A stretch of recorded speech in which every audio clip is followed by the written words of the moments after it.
l'acidification des océans, c'est un autre phénomène climatique qui, comme le réchauffement, est dû à l'augmentation du CO2 dans l'atmosphère. Parce que 30% du CO2 qui est rejeté par les activités humaines est directement absorbé par l'océan et cela va diminuer le pH de l'eau de mer. Cette diminution de pH, ça affecte beaucoup d'organismes marins, mais surtout les organismes qui ont besoin pour leur croissance de bâtir un squelette ou de construire une coquille.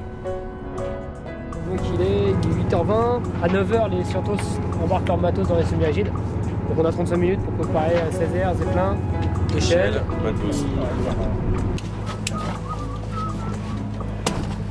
Là, je tâche ma sonde qui va me servir pour mesurer le pH, entre autres, mais en général la chimie de l'eau que l'on a sur les différents sites que l'on étudie.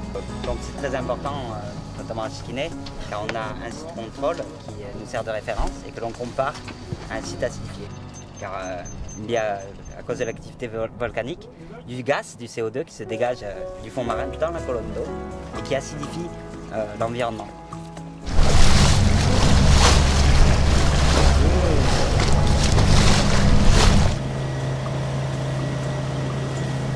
Alors là, c'est le site que l'on utilise comme référence pour les communautés de corail, d'algues et de poissons.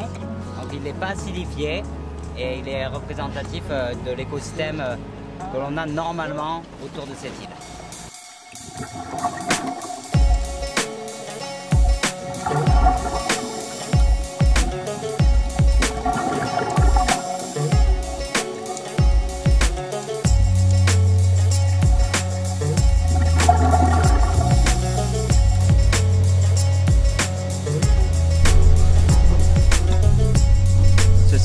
En fait, c'est un véritable laboratoire naturel.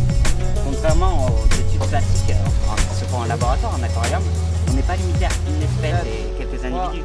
On a la chance de pouvoir étudier l'effet de l'acidification des océans sur l'écosystème entier. Les poissons, les algues, les coraux, et comment ils interagissent entre eux dans cet environnement qui correspond à ce qu'on aura dans le futur.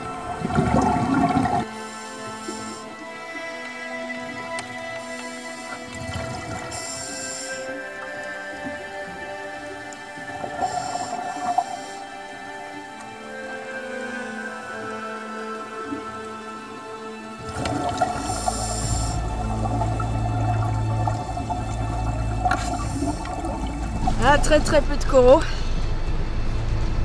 et peu de poissons, peu de diversité, pas de vie quoi.